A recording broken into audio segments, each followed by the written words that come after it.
You are now listening to KMRO FM Camarocho Radio. I'm your host Argyle, and with me as always is Jordan. What's up, everybody? What's up, everybody? We're finally back to a normal episode. It's been a while. We're back to the game. I'm back in the PlayStation 2 era. Everything looks better. Wow. Games in the back in the day times. Listen here, everybody. These games, I'm telling you, PS5, PS4, PC. Ugh. There's too many dang polygons. Disgusting. What am I supposed Get them to? out of here. Can't Go even back look to at them the all. Good old days of the GameCube. Bring me back to my childhood playing Kingdom Hearts 2 and playing Viva Pinata. That's not on those consoles. That's on a different console. Playing Republic Commando, Star Wars Republic Commando on my Xbox. I didn't have Halo to 2.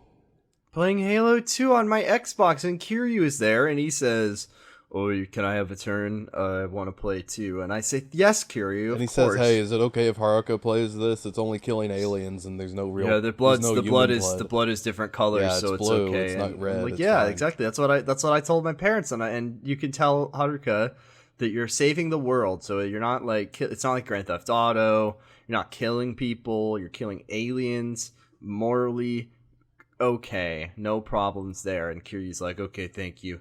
And I say, "Thank you, Kiryu." And that's what you lose on these damn newfangled consoles. That's what you lose. The characters coming right out of the screen, reaching out, asking you Hey, about can my daughter parental play guidance. this video game?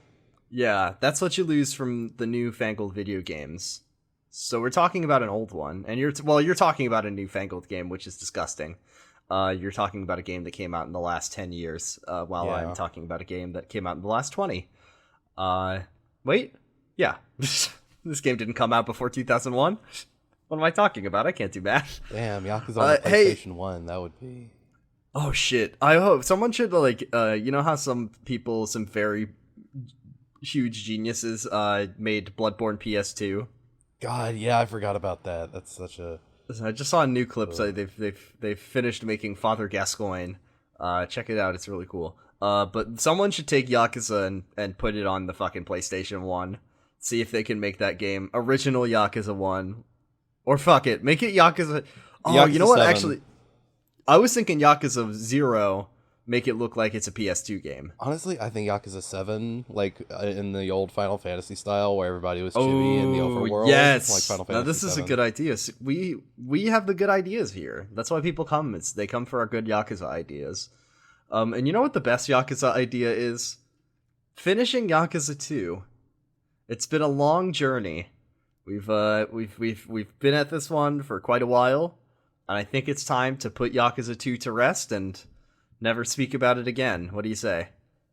Well, we'll speak about it again, but we won't talk about the game itself again. I'm ready to put this one away. So before Not in a bad way. It's not in a bad way. To recap the last chapter was a bunch of wheel spinning.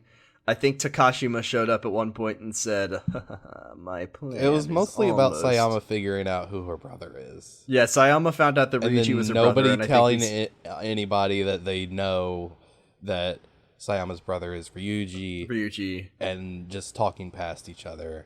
And yeah, also they just we need kind to of go to talked. Camarocho Hills. They were basically just talking to a recording device for the whole chapter, and just like not speaking to each other, not communicating at all. They were just kind of talking into a wall. And once again, you gotta be so aware. You gotta be so aware that Takashima, he's got plans going on in the background. He's got big plans.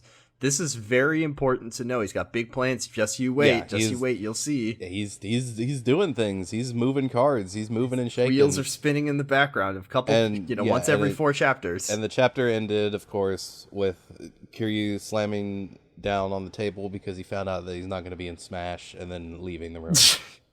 He found out the Nagoshi said that he can't be in Smash because, well, he should be happy because he wouldn't want to hit a woman. He would be happy about that, but like it's a piece of news that you are mad to hear about. What if they do first. put him in Smash and it's just like you just cannot beat anyone? Like your attacks just phase right through them. It wouldn't be phase right through him. He just wouldn't listen. You press A to hit him, and he would. Yeah, if you try to hit Princess Peach, it just won't happen. If you try to hit Princess Peach, he crawls out of your TV and hits you. Unless you're also a woman. That's true. Very true. So the chapter starts with bad news happening because I mean the thing is, right, this is the point in the game where the game is saying if you talk to Date, the game will end. That's how every game goes. Yeah, exactly. If you talk to Date, it's game over right there. Also in real life. But you talk to Date and he's just like, all right, Kiryu, you gotta go do what you gotta do. Are you sure you've gotten everything done? Have you finished all the side content? Have you done all the sub-stories? Have you done the cabaret club? Did you meet all the hostesses? Did you did the clan creator? Did you do that? Did you unlock me in the clan creator? I'm a super rare level. It's pretty fun to play. Kiryu's like, it wasn't very fun, Date. And then Date's like, all right, well, you go to do your thing. I'm gonna go keep an eye on Haruka. And it's like, no, not you. Anyone but him. Majima would do a better job, and Majima kidnapped her one time. All right, Kiryu, I got Haruka on that bomb situation. She's gonna be looking for that last bomb. All right? Sounds good. Anyways, let's go. Yep. Now, I believe that what you get and what I get are very different, actually. Oh, yeah? Well, what do you get? Well, you say what you get first, because it's probably more attuned to the correct vision of the game. Kiryu walks out into the street, and there are just tons and tons of Jingwan Mafia guys waiting for him. They're fucking burning cars in the street. They've got barriers set up. They are waiting to assault him and impede his progress to Kamurocho Hills. And then what proceeds next, if I remember correctly, is a long battle. Yeah, a huge long battle all the way. Huge long battle through the streets. Through the streets of Kamurocho, into West Park, and up to Kamurocho Hills. Now, Argyle, from what I've told you about Yakuza 2 and Yakuza 1, what part of the thing that you just described might be a problem? The loading zones? The loading zones and the continuous map, yes. Yeah. So there is no one big long battle Kamurocho, because Kamurocho is not one big long map, so they couldn't do that. So instead, what you get is just back-to-back fights along the path that he would take. So it's like you do one fight ends, and then it just loads another one slightly forward. Fight him again, loads forward a little bit more, fight them again. And that's just what you do until you get to the Kamurocho Hills construction site. Well, they tried their best, you know? They tried their best, but dare I say, I believe just this one time, across the board improvement for Yakuza Kiwami 2. This feels more like what they wanted to happen, but were not able to achieve in this game.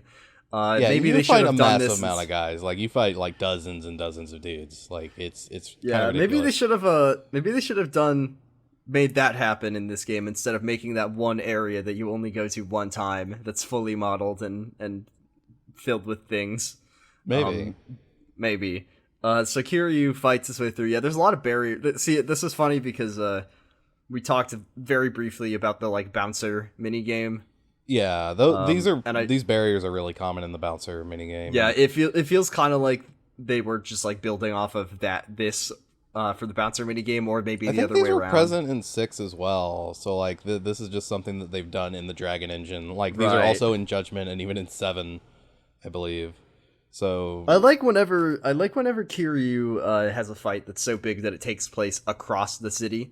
Yes. I think about one of my favorite scenes in Yakuza 0 is the one where he's running from the Tojo clan. Yeah. That's fighting. Love that. So that's what this reminds me of. Just like one guy ripping his way through a lot of other guys moving towards a location. And that location is Kamurocho Hills. I don't know about you, but the building's looking pretty good in the PS2 world. It is. I thought it was like just scaffolding. That's what I remember when I played Yakuza Kiwami 2. It's mostly just like bare metal and stuff. It's not. Yeah. At least I swear to God, we got. I think that Kamurocho Hills, and I might have just been not looking, but I think that it's like more complete. Not all the way, but like I want to say that the bottom half is like more. Like it might even have like glass or windows or an outside going up as opposed to just being bare metal and like the structure. Either way, no matter what we're looking at, good job, Majima. Yeah. I mean, He really got built it. They built a quality building. They built a building that was taller than the Millennium Tower within the span of a game. So Yeah, I think most of the bottom in Kiwami 2 is just covered in like, yeah, kind of scaffolding and also that stuff that goes on the outside of buildings that are in construction, like that kind of like tarpaulin sort of oh, stuff. you know what? That might be what it was then. It's not like a real building facade. It's just the construction. That might actually be very much what I was looking at because, blurry PS2 graphics. But I mean, hey, they built shit. They do build shit, and they did build. They do build shit. They're not lying. They're not lying. So yeah, you make your way all the way through Kamurocho into West Park. You fight a bunch of guys there. You go into Kamurocho Hills, and you do have one last fight before you get to the top. Yeah, and you gotta fight the man in black one last time, the knife shoe man. The fucking objective for this, Kiryu's just like, what organization does this guy even belong to? He doesn't see. This is a rogue agent. This is just some guy who has a personal vendetta against Kiryu. This guy was in the Snake Flower Triad. He's like, I'll get you, Kiryu. I'm in this game too. You'll get yours. Kiryu's so yeah, this is the real final boss because this guy is way harder than any of the other bosses you're gonna fight. I fucking hate the Knife Shoe Man. He's Knife Shoe Man sucks. Any enemy that like aggressively blocks is bad. And also has like a weapon that you can't block because he's got the knife shoes. Why? Brothers. When will they give Kiryu just a shield, like a Dark Souls shield? I mean, you can pick up a shield in one of the long battles in this game. You use it to block bullets. You use it to block a machine gun. But yeah, you know what I say? A real Kiryu would never type shield. Kiryu would never use a shield because it engenders passivity. Oh yeah, he's not a passive man. Yeah, what's his name? Hidetaka Miyazaki was like, Nagoshi, my good friend, you should take the... Welcome to my video on why Yakuza Kiwami 2 is one of the best games ever made. Yakuza Kiwami 2 is the best game ever made because it has no shields in it, and also because it's not and your play conditioned to be and no use shields, and that was a good. I'm gonna click like on that video. Thank you.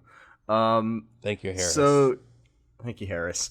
So that's when you beat Shoe Guy for real. There's no indication. It's not like a this time it's over for real. It's just one more loss on an ever-growing stack. It's not like Kiryu like pushes him and he falls into a wood chipper or something like that. Yeah, he's like, I'll be back. You don't throw him into a meat grinder. You just knock him out, and I guess he goes back down the elevator and says, "Well, I lost 3 times. That's 3 times the rule of threes. I'm no Kuze. I'm not gonna go for a 4th. This is it. I'm retiring. I'm gonna hang up my knife shoes, get a regular pair of shoes, and go home and take care of my daughter." I'm honestly surprised he doesn't get thrown off the elevator. Kiryu already threw him off a truck and under the wheels. Like, well, what's an elevator gonna do to him? I can't wait for the sub-story in Yakuza 3 where Kiryu goes to Kamurocho and Knife Shoe Man is there, and he's like, Kiryu, long I've time reformed. No see. My daughter, she's mad at me. She says that I'm a loser because I don't wear my knife shoes anymore. And Kiryu's like, interesting. Have you tried wearing the knife shoes? Nutty? Yeah. He's just like, wait, I can wear the knife shoes without, like, sad sub-story music is playing here. I can wear the knife shoes without killing people with them? I always thought that these were weapons of murder. They can just be a fashion statement. They don't have to hurt people. And then the punchline would be, he's like, you're right, Kiryu, I'm gonna wear these shoes and I'm gonna march over to my daughter and show her that I'm ready to be her dad. And then he walks off screen and then someone's like, ow, hey! Yeah. What the fuck? Exactly. And then the funny sub-story music would play. Yeah. That's the end of These Knife things really Shoe write Man. themselves. Yeah, that's the end of Knife Shoe Man. That's our sub-story for the week, I guess. Mm-hmm. So, you go up to the top of the Kamurocho Hills building. There's a guy waiting here to sell you weapons and items, yeah. healing items. This mysterious man. I always want to know who these guys are. Like, the guy who stands right outside the place where a big battle's gonna happen, and he's just like, He's just an opportunistic capitalist. He's just like, Yeah, he's like the merchant wow. from Resident Evil 4. He's like, Yeah, hey, that's heard what I was you're just thinking. You're going to the final boss. You need some extra like healing items. What's up? what are you buying? What are you selling? That's so we go to the top, right? And Sayama is there, and she's pointing a gun at her brother. Not ill-advised. I don't usually recommend doing that. And she's just like, "Come on, Ryuji, let me arrest you. It'll be sick. Come on, It'll be so funny." you're under arrest. She's arresting her own brother. And I love that. This made me laugh so fucking hard. Where she's like, "Where's Chairman Goda? Hand him over." And he Ryuji's points like over his shoulder, and like 10 feet behind him is Jin Goda. "Oh, for in Yakuza in the PS2 version, I don't know if they changed this. He's just like behind a pillar." Oh yeah, he's kind of behind almost, a pillar, but like it you almost can feels still like see him like Ryuji's peeking out. It almost seems like Ryuji's about to pull a prank. He's like, "Yeah, he's just right over there, right behind that pillar. Go look, he's right there. He's great." And then they look. She goes they go over there and a look bucket falls on her head. Yeah, bucket falls on their head, and she turns around, and Ryuji's just long gone. This is nothing, and he's just a dust cloud. But no, he is just there, and he's fine. He's got air conditioning on, and he loves it. He's got McNuggies. He's got a kid's meal. Can I ask you a question? What's up? And I don't remember because I watched this yesterday and I already forget. Did Chairman Goda survive? Is he fine? Did he die? I think he's dead. I think he's super dead. Did he get shot? I don't remember. Wait, do you mean later? Does he get shot? Is Chairman Goda the old man of Yakuza 2? Does he make it through the end of this video game? I forget what happened. He doesn't. He's super dead. He's super dead, right? Yeah, but he's alive. I don't think like an 8,000-year-old man getting shot 3 times in the chest is going to survive. He did get shot 3 times. So many people get shot in this chapter that I can't remember who does and does not get shot. That's all I'll say. Yeah. But right now he is fully intact. He's got no holes, no leaks in this old man. This is a no more than the usual amount. Yeah. Very true. So he's here and he's just like, "Oh, thank you for rescuing me. I've been waiting this. Thank you, Kiryu. I've been waiting so long. You're my real son. Where's my best friend? That's not his name. Where's my best friend Daigo? We bonded so much throughout the course of this game." We got tied up together and we just had a lot of meaningful conversations. I talked to him about his father. Kiryu's like, "Wow, a lot of stuff happened. Stuff happened that I was not privy to." I let him eat some of my nuggies. I told him about the perils of leadership and to give him a guiding hand as he grows older, Kiryu. And about the secret McDonald's menu. And the secret sauce. Kiryu, have you tried that new BTS meal? Kiryu, and then Kiryu would be like, "Nani? Nani? BTS? What's that?" Ho ho.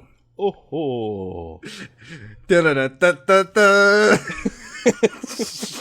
Jesus. This is sub-story number 62, BTS meal. BTS meal. So Kiryu... Oh my god, so Kiryu, yeah, they find Chairman Goda, he's got the air conditioning on and he loves it. He's got the Travis Scott meal, he's dipping the fries in the barbecue sauce. He is just eating the whole fucking menu at McDonald's.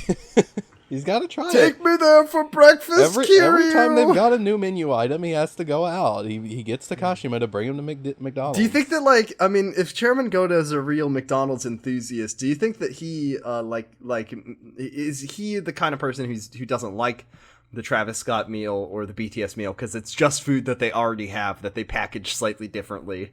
Yeah, I think you're right. Yeah, I don't think he'd fall for that. He's like, "I remember when they sold pizza, Kiryu." He really misses the McPizza. Remember when they made those like fancy hamburgers? They were expensive, but they were pretty good. Takashima, do you know what next week is? What is it, Chairman Goda? What is it? McRib is back. McRib is back! I can't wait to survive the end of this game and go get my McRib! I've been waiting so long for McRib. And then Takashima is just like, you know, Chairman Goda, the McRib take it off the menu, and then in that time, you just forget how bad it is. And then you want to try it again, and he's like, "No, I'm a real fan. I love the McRib." I love the McRib. It used to be better, but it's still all right. It's fine. Do you think Chairman Goda ate a McDonald's pizza when they had it? Yeah. Yeah. Did they? Now here's a thing to think about. Do you think they had pizza at McDonald's in Japan? There's no fucking way. Probably still have pizza at McDonald's in Japan, to be honest. They have a teriyaki McBurger in Japan. That's something they have. Damn, I would eat that. I'll tell you something, Argyle, and this might be a little disappointing. Japanese McDonald's, not very good. I think it's I was not worse I was than not the American. Thrilled. I believe I liked it less than American McDonald's. Really? I just didn't like their menu items. Yeah, I mean, I don't even like American McDonald's that much. Oh, no one likes it. No one likes American McDonald's. That's why Chairman Goda is such a freak. He genuinely loves it. He doesn't know that other restaurants are available. That's like, okay, Chairman Goda is just like my grandparents because, number one, he's very old. But number two, like, whenever a new McDonald's opened up in their area, I don't know if they still do this, but they would always go to the new McDonald's that just opened up. To sample it and sit. They'd go inside and eat and sit down at the new McDonald's and be like, "Oh, it's so nice! It's not McDonald's. It's so nice." New franchise, like, this is owned by a different person than the one down the street. It might taste different. It's like, Grandma, it's McDonald's, and that's exactly what Chairman Goda is doing. He is going straight to there. Whenever a new one opens up in his area, he is there. Opening day, he's the first customer. We need to stop talking about McDonald's. Yeah, we need to get on with this. So Chairman Goda, starts talking about Burger King now. He's like, yeah, their fries are a lot better than they used to be. I think they're better than McDonald's at this point. No, so you come up here. Sayama's pointing her gun at Ryuji. Ryuji's like, hey, what the fuck's going on? Can you explain this to me, Kiryu? Please? He's like, you took 2 weeks off from this. Or 3, I think, if you count the time where you got sick. Argyle got sick. So I've completely lost the plot of this game. And Kiryu's like, okay. She's your sister. You're the son of the leader of the Jingwan Mafia. And her mom. And her mom. So actually she's your half-sister. We've really lost the plot of this game. She's like, hey, do you remember being in a burning building? And he's like, huh? Yeah? What? And then she says like, yeah, hey, your mom is my mom, and, she changed her name to Shoko Kawara, and, she says, I want to help you as a sister and as a cop. I really wanted to hit that line because that's so like, what the fuck does that mean? I hate that line. Like, I'm here to stop you as your sister, but also as a cop. Like, can you not like, this is about family. This is Argyle. Me. Since we last recorded, I've watched most of the I've watched all the Fast and the Furious movies, but I think I was already. Yeah, you watched every single one of them. I watch every single one of these fucking movies, one a day. My brain is mush. I'm not the same person that I was before. So now whenever I hear the word family, it sets off my Vin Diesel alarms. But, yeah, but your this Dominic is just like, Toretto. Yeah, my Dominic Toretto alarm is going off. Whoop, whoop, whoop, whoop. But she's just like, we're family. And I'm a cop. I mean, that's basically what Fast and the Furious is, right? Your family and a cop. That's kind of what the first, that's kind of what, the fourth, first, second, and fourth movie are. But yeah, she's just like, I'm your sister, and I'm a fucking cop. I'm gonna shoot you. And Ryuji's like, well, I've got a sister? And you're a cop? Okay, never mind. Well, you're kind of hanging out. You're like fucking smooching up on the Tojo Clan's fourth chairman. You're no angel, like what's wrong with you? Yeah. And she's like, and that's why I'm going to be turning myself in alongside you. What crime did she commit, though? It's not a crime to kiss a person. It's not a crime to kiss a civilian. It's not a crime to kiss. I don't think it's a crime to kiss a Yakuza. Yeah, it's probably not that either. Like, you're under arrest for smooching. I think she... Put your hands in the fucking air! Yeah, she's just like, look, I don't want any more of my family to die. My dad, who I didn't know was my dad until, 2 minutes before he died. My mom, who I never met, you know, I still have my adoptive mom, who I've known all my life, but she doesn't count. Family. It's family. So and you, who I found out, you know, a couple hours ago. 5 minutes ago, yeah. Took the train after finding that out. It's so important. This is when Jin Goda is just like, Ryuji, it's all true. It's all true. I fucked her mom, Ryuji. Wait, that's not true. But what happened was he met Sayama's mom in 26 years ago. Yeah, and he heard her in a story bar or something. And this is after the fire, after she got moved to Osaka, but before Kawara moved there to be with her. So she tells her story, and he loves it so much, and sad sub-story music played while she did it. So he's like, I will take you in. Yeah. She took in her and her baby, who's Ryuji.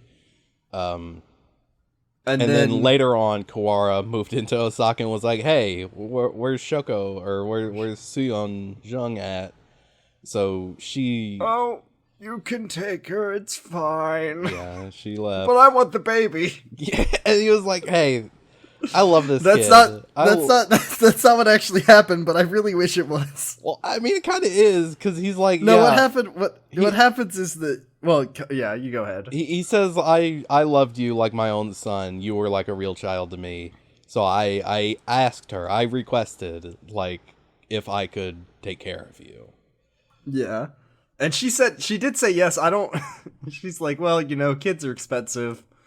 So, yeah, you can take care of him. Just don't raise him to be evil or large. And if he tries to steal anyone's bontans, don't let him. And he's like, I'll do my best. I'll do my best. I'm kind of a helicopter dad, but all right. Don't be stealing those bontans, Ryuji. So Ryuji's really just working through some shit right now. He's just like, I've been alone my whole life, and all I've ever wanted to do was to surpass my awful dad who I hate. And he's just like, I'm right here, Ryuji. And he's just like, I even went as far as working with the Jingwan Mafia to achieve my goals. Yeah. And he's just like, but I don't care. I don't care about the Jingwan Mafia. I don't care about the raid. It's just that our goals matched up. And then Kiryu steps in. He's just like, I'm tired of hearing this. I just want to have the final boss fight, please. Yeah.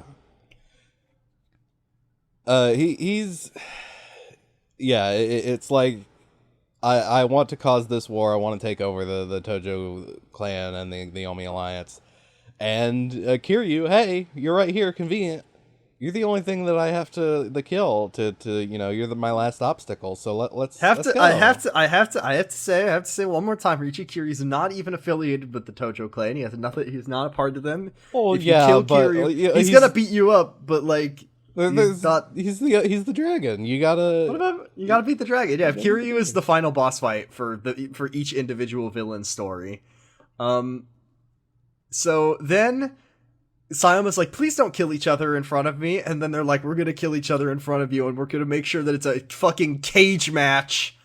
Yeah. So they go into like what appears to be it's not an elevator because it doesn't move. It's literally just like Majima built a cage match. I think like this one is an elevator, because this is the same place where Sayama gets trapped later and she gets lowered, right? So this is an elevator. But why isn't it going down or up? They don't make it go down. They just close the door. I guess so. Have you considered that Majima built a fighting ring at the top of Kamurocho Hills? Because it's probably, he also did intend for it to double as a fighting ring, but it is an elevator. I feel like this elevator is important in other Yakuza games. Am I wrong? I believe that we see this elevator again at other points. It's possible. I don't know. Kamurocho Hill shows up in a lot of the games. It sure does. So, they go into cage match fight zone. This is the part... like, hey, you remind me of someone, another guy who fought to give his life meaning, you know? Do you get it? Yeah, that's the best compliment anyone can ever give is that you remind me of my cool evil brother who died. This is the first of two Ryuji fights, but this is Sword Ryuji. This is Sword, yeah, this is so Sword, it doesn't count. It doesn't count. Ryuji. it doesn't count as the real boss fight because this isn't like mano a mano, hand to hand, man to man combat, as Agent Jack Deckard would say. This is one of the 2 fights that you can absolutely ruin for yourself if you push the upgrade too far. Oh, in Kiwami for sure. 2. All of these fights, you can just absolutely ruin with the upgrades, like both of the Ryuji fights. And then the one in between. You can- But like, this one's, I mean, like, fighting Ryuji is really cool. Just because, you know, it's been set up so fucking hard for the whole game. Yeah, it is. And yeah, this is like, you're fighting him at full strength at this point. You're both shirtless. That's how you know it's full strength. You get to see Ryuji's sick tattoo. Oh, the Love that tattoo looks so fucking good, So dude. So good. He's got I think he only had 3 health bars, though. Oh, I didn't even bother counting the amount of health bars he had. Yeah, no, in Kiwami 2, he's got like 7 of them. It's like the Kingdom Hearts boss fight. Yeah, it's at the point where it's just white upon white upon white health bars. Yeah. And it's just like, well, it's just hard to count them at that point. Because at least when it's like blue, it's like, you know, the first 4, it's color coded, but after that, it's like, well, fuck, I don't know. Yeah, it's all white. What the fuck is this? So fight Ryuji. He's got his big sword. He goes down. It's good. It's fun. Big fight. You headbutt him a lot. That's how you end the fight in Kiwami 2 is you just fucking headbutt him like 5 times and then throw him and then he's down. Kiryu needs to like get some sort of like concussion PSA video, I think. It's a miracle that Kiryu does not have CTE. It like does not have it, I mean, later in the series. Yeah. Truly. This man's skull is just extremely hard. He's got a brain hard, is immune thick, to be rattled around. I mean, I think he's just got nothing in there. I think he's just going off of pure dragon rage, and there's no piece of meat within that head of his. Gotta love him. So yeah, I believe there's a thing where Ryuji, like, he goes down and then he gets up and he's about to try to punch Kiryu again, but then he goes down again and Kiryu's just like, well, I guess I beat the game. I did it. Chairman Goda is just like, I will take responsibility for my son's crimes. And I can't stress take this me enough. to jail too, Miss Sayama. That's not how the legal system works. You just can't be like, can we make a swap? Can I go in? No, your son blew up some buildings. I think he's a terrorist at that point. Yeah. He's committed very bad crimes and he's gonna go to jail for it. Jin Goda he has the perfect alibi of he was being kidnapped at the time. I didn't even realize Jin Goda's got an electric wheelchair. He actually just scoots himself forward at this point. Yeah. Because he's been pushed at every other point in the game. But he can't be bothered. That's the deference that you gotta pay to the chairman. Yeah, he could move himself. Yeah, he could. But he doesn't. This is an extreme situation where he's like, damn, I'm feeling penance for my shitty son who I raised bad. When I see like when Kiryu lights Kazuma's cigarette, I'm not like, hey Kazuma, you got arms. Why aren't you lighting that thing yourself? Yeah. It is just Yakuza deference in a lot of situations. It is kind of funny though that it's like he's been kidnapped a dozen times, and at no point is he like, maybe I'll try wiggling the stick around to see if I can maybe do something about this. So yeah, he's gonna make a trade, I guess. I'm not sure that they're gonna love that. I think they'll just arrest both of them and charge them for different crimes because Jin Goda is the leader of the Omi Alliance. I don't think he's saying like I'm going to trade my son for myself. Like I think he's saying, he says, take me away. Yeah, I guess so. Just put this ancient old man in prison. To be fair, I think they would probably happily imprison the chairman of the Omi Alliance. Oh, most definitely. Actually, maybe not. I mean, we don't know the inner politics. There might be like, well, it could make a big power vacuum, almost like that's kind of the coup that happened in this game that caused so much damage. Maybe we shouldn't arrest the chairman. Also, if we arrest him, he will turn to dust in 24 hours. This is when this is insane. So this is when the game really starts getting just fucking insane. This is the part where I was playing this game years ago, and I was like, all right, following along, Jinwan Mafia, that's a bit crazy, but here we are, Ryuji fighting, cool, epic. Chairman Goda's here. Finally, it's all coming together. Well done, Chairman Goda. Well done, Kiryu. Jin Goda. This has all gone according to my script. And Kiryu says, wait. I know that voice. So, and this is the part where I go, oh, Takashima's finally here. He's been planning shit in the background for the whole game. So we finally... You're fucking wrong. No, the camera pans over, and it's Yukio Terada, the 5th chairman of the Tojo clan, AKA who is alive. Daijin Kim, the final survivor of the Jingwan raid 26 years ago. What the fuck? So, Terada, who is alive, is actually Daijin Kim, and he was the whole time, and he said that this was a plan that was 26 years in the making. I don't understand how Terada faked his... How did his Keikaku work? Because were the paramedics in on it? Because I guess, we saw him flatline in front of Kiryu. They were there. They were Jingwan Mafia too. But the Omi you can tell what a person is. Those were Jingwan Mafia guys. Did they have like a fake heart monitor? Because the thing was that they saw him flatline. He had a funeral. Was his body in the casket? Did they bury him? They buried him and then dug him back up. What the fuck? Why is he alive? He's fine. Were the Omi guys who shot him at the beginning of the game, were they in on it? Was it yeah, Blanks? like I said, they were Jingwan Mafia guys too. So Terada reveals that he was playing 5, maybe even 6-dimensional chess, and he wanted to fake his own death to bait Kiryu into an action that would cause... he's just like, hey, you're stupid as fuck, and you don't listen to reason, so I had to die to make you do this shit, to set up this war between the Tojo clan and the Omi alliance, so that I could destroy both of them. My favorite thing about this is that Terada's plan involved faking his own death, but before he fakes his own death, he gives Kiryu a letter to try to make truce with the Omi alliance, and that's his way to push them towards war with each other. Because he knows that the truce would drive Ryuji into, put him into play, because he wouldn't accept that, and that would make him stage the coup and the war on the Tojo clan to destroy them. There's so many D's in this chess game. What the fuck? And then he is also just takes one moment to make fun of Ryuji for turning his back on the Jingwan Mafia. He didn't want to rejoin his brothers, which rejoin his brothers when he didn't know. Ryuji was 2 whenever he didn't know. He didn't even know until he only just found out. Yeah, no, they told him, and Ryuji was like, I don't give a shit. I don't remember any of that. I don't know these people. Ryuji's the only character in this game who finds out who his parents are and doesn't think that it's important.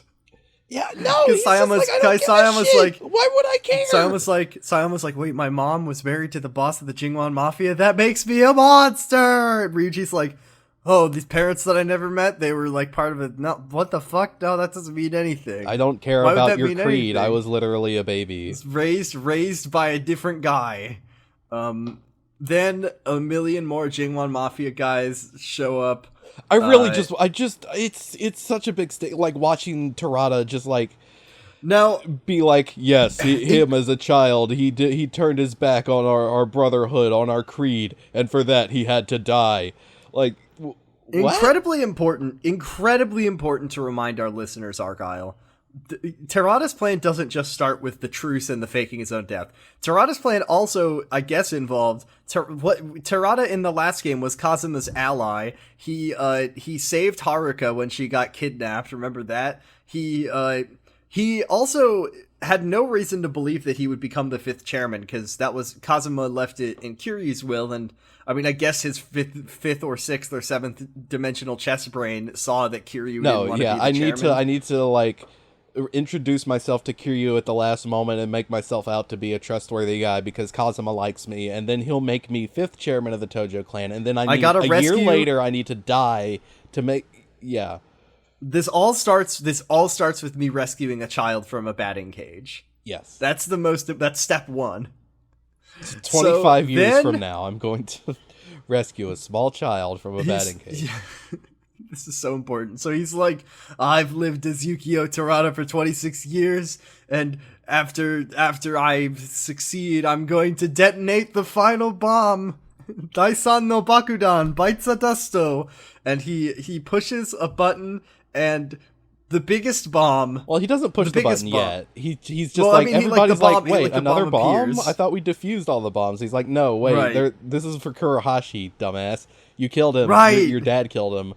And he points, and it's like, hey, it's been under your nose right this whole time. And he It's just the points to biggest a comedy cartoon bomb. It's a big, like, green thing. I don't know what it's supposed to be, if not a bomb. But It looks like it looked to me, I remember it. I'd see it in this game, but I remember in Kiwami 2, I feel like there was like a radioactive sign somewhere on it, which implies that it's a nuclear bomb. I don't think it is. I don't remember that in Kiwami 2, but I could be wrong. It would be really fun. I mean, it's just a very big bomb. Now, my question, and I don't know much about bombs. This bomb is at the top of the tallest building in the city, and he's like, when this bomb goes off, I'm gonna turn Kamurocho into a sea of fire, like I keep saying throughout the whole game. And I'm just asking, Maybe if it is a bomb, nuclear bomb. Who the fuck knows?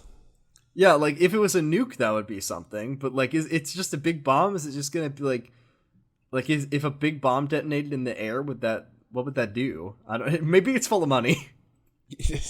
Yeah, I'm gonna turn Kamurocho into a sea of money. So yeah, then we get more flashbacks. Yeah, because Kiryu's like, will you... How did you betray my dad? You betrayed my dad, like he saved your life all those years ago, and I was Terada's there, like, I how do saw you him know save your that? life. How do you know that? And Kiryu says, I saw you all those years back at the Jingwan raid, and we get another flashback. This is finally the last time we have to see this happen. Yes. So yeah, we just see some. Well, it's like barely anything. It's just like Jingwan Mafia guys it's are three hiding. guys. Daijin Kim is Daijin there. Kim, Kurohashi, and some other dude who doesn't matter. They're just You sitting. do They're see- like cowering behind desks with their guns. One of the I unnamed like- guy runs out and gets perforated by Shimano. Yeah, Shimano just walks by the door and then he walks in. He sees like two tables that are perfect size, perfect chest high Gears of War walls. Yeah. That they are taking cover behind. And He just hears goes, one of the guy's guns rattling behind the desk, and he's like, Yeah, and he this hears the is other one nothing." guy. He hears a guy going, "Oh shit! Oh shit! Oh god! Oh no! I'm And he's pissing just my like- pants! Oh no! It's everywhere! And he's just like, huh? Whatever. And then he walks out, and he's just like, I love killing people. And yeah, so then Kazuma walks in. Well, they're like, okay, we're gonna sneak up behind gotta that guy. go. We're gonna go out guns blazing like our friend did. Yeah, And they then get Kazuma- up, and Kazuma's just waiting there, pointing There. a gun at each of their heads. But then he's like, you boys, you're so young. I'm your dad now. I'm your dad now. Come live in my orphanage. I will raise you to be my sons. And then he's just like, go. And then they don't throw it away. Don't take. Then they leave. But as they leave, Kiryu walks in and he's just like, oh, gee, Dad, what'd you do? Why is so many people dead? Back to the present time, Terada, he's like, oh, that boy there was you? Oh, what a coincidence. Wow, How I was funny. wondering why he looked exactly like you and had the same haircut and had a I love- dragon on he- his jacket. He also is like, you know, I guess we did live because of what Kazuma did, but that didn't mean that I wasn't always trying to kill him. Yeah, wasn't I mean, always yeah, gunning for like him. from day one after that, I kept striking out at him and trying to like sabotage him and kill him, and he kept just like supporting me. Like even when I got into the Omi Alliance, like set me up in the Omi Alliance pretty much. I'm just And imagining then Jin like, Goda's like, okay, that makes sense. I'm just imagining like a scene where Terada has like a big anvil dangling above Kazuma's head, and Kazuma's just like, "Oh, good to see you, Terada-san. Hey, you know, I've got a perfect opportunity for you. A opening in the Omi Alliance. I think you should go join up with them." He walks away, and the anvil falls, and he's just like, "Oh, I'm really lucky that didn't hit me on the head." Wow. Looks like I'm a lucky man, huh, Terada? I'm a lucky guy today, huh? Here's a question. Yeah. Why can Kazuma get Terada a job in the sworn enemies of the Tojo clan? Doesn't that sound Okay, like I it's don't gonna know be if he ringing really some got him alarm a bells? job, but when Terada did join the Omi Alliance, Kazuma went to Jin Goda and That just asked seems them like to take care of Terada for him. I know this guy. He's in your family now. No, it's really legit. He's not a spy. Don't kill him. His He's real not spying name on is you. Yukio Terada. Don't worry. His real name is Yukio Terada, and even though I, one of the highest ranking members of the Tojo clan, am personally telling you to look after him, it's just because I care about him because of reasons that I will not explain to you. It's not because he's a spy. He's not working for me anymore. Just take him. He will eventually be in charge. Yeah, I think it'd be really wise if you were to become Patriarch one day to make him like an officer or something, a really high-ranking guy. I think that'd be great. But, don't listen to me. I'm nobody. I'm just some Dojima family assassin. Don't listen to me. Terada does something really cool here. And by cool, I mean twisted like the Joker. Kiryu's like, hey, you went after my dad all those times. Are you like... Even though he saved your life. That's kind of fucked up. Like, not really a human thing to do. Like, that's... And yeah, that's another bullshit, like horrible, like the Jingwan Mafia. They're not human. They're so evil and twisted. They're sickos, and I don't love that. I don't love that shit. But Terada then is like, well, look here, you sorry kiddo. The Jingwan Creed takes precedence over everything else, and then he takes even his if it cigarette, means killing our own parents. He takes his cigarette and he just crushes it out in his hand. Yeah, Ow! He does do that. Ow! It's wild. Then he's like, sorry, Kiryu. Every Yakuza game has to have a boss fight where someone runs around and shoots you, and this is it. So we get a boss fight time against... to fight Daijin Kim, and he has a submachine gun now. He's got a little, like an Uzi, and he just runs around and shoots you while the rest of the Omi guys try to fight you. So it's one of those... Hate these fights so much. When I first played this game, I thought it was a lot easier and not as frustrating. It isn't as it's not as bad as No, as but here's the thing. I was like, it's really easy, you just block all the bullets. I did not realize. I was wearing the sacred wood armor at the time. No. Which lets you block bullets specifically.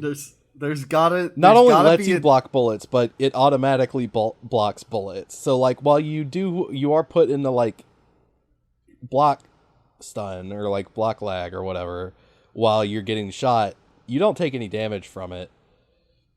Yeah. And I had that this time because I've since realized that, and I did it specifically for this. But I realized that if you do not have that, it's probably a lot more frustrating. You don't like when Kiryu gets knocked over by gun? You don't like that? I don't like it. I don't. You don't I'm like not a fan of it. Well, it's okay. It still isn't the worst iteration. It does do a of this decent chunk of damage, but otherwise, he just like runs around and peppers you with bullets while the other guys try. He's got a lot. He moves real fast for a man of his age. You got to respect that. Yeah, he's kept in shape. He's kind of a bigger guy, older guy, but he's very spry when he runs around.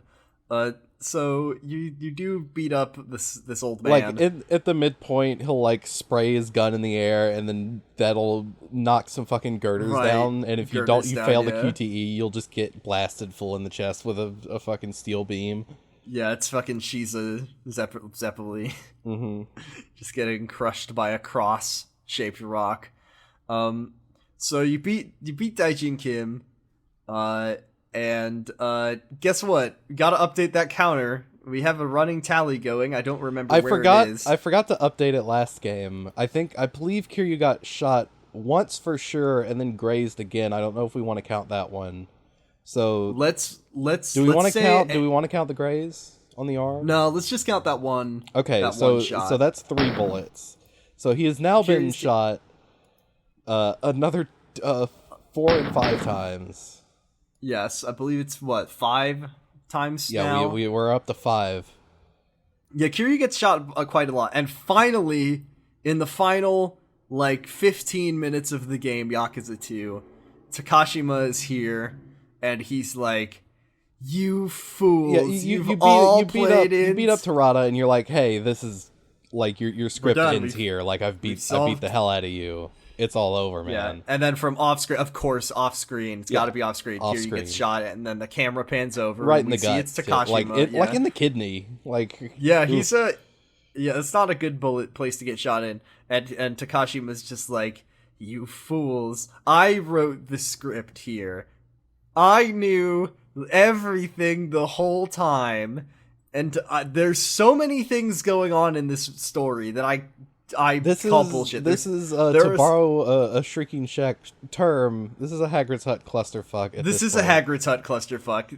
There's gonna be like the florist shows up, and then Majima shows up, and then fucking oh hey look, Kuze's out of jail. He's here. Like every character in this game is just gonna be. I mean, who's here right now? Kiryu, Sayama, Ryuji, Jin Goda, Terada, and now Takashima are all at the top of this building. Terada walks in. There's about 5 different plans, like, and going a giant on, bomb, and a giant bomb that may or may not blow up the whole city. Yeah, so Terada walks in. He says, "You've all fallen for my plan. 26 years in the making. I was planning this whole thing. I was the chess master." Honestly, I was really like panicking because I forgot. I couldn't remember if he was another Jingwan survivor or not. Thankfully, he's not. He's just been working with Terada the whole time. Yeah, he says he wrote the script. He was the one who orchestrated everything. And then he basically says something that makes the Majima saga way funnier, where he's just like, my plan, it was always, I was going to make the Tojo clan go to war with the Omi, then I was going to take over the Tojo clan, and with those two powers united, I could take over all of Japan, and then with that power, I could take over all of Asia, and it's like, oh, that other guy in the Majima saga was just trying to do this. Yeah. What? Yeah, he's just... I got my plans from a man named Dio. Pretty much. Yeah, this guy, I can't remember what his name is. It was Ibuchi. Ibuchi. He gave me this really good idea, and I just decided I was going to do it myself. The original game, he kind of looks like Ibuchi. Mm-hmm. Not in Kiwami 2, because he's That's like right. 60, but he does look like Ibuchi. That might actually be why they changed the face. I'm not sure.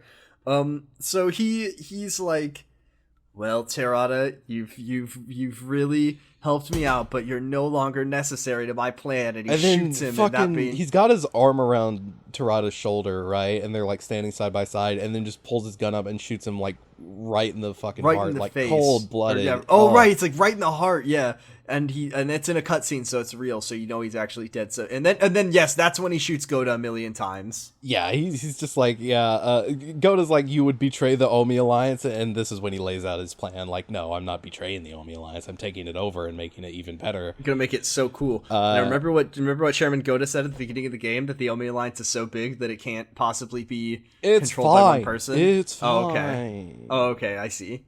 It's fine. It's fine, apparently. Takashima's got a gun. Jin Goda did not.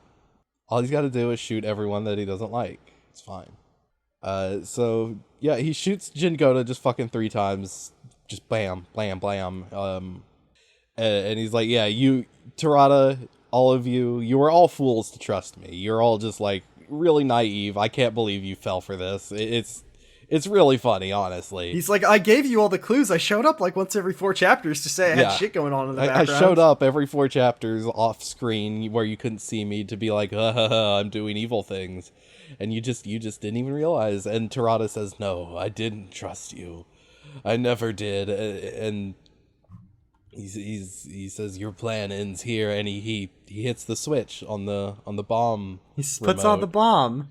Yeah. And Majima's not even here to eeny, meeny, miny, moe it to not work. Yeah, and the big fucking thing opens up, and it's got another timer that is just... you can't tell what it's counting down to, because it's...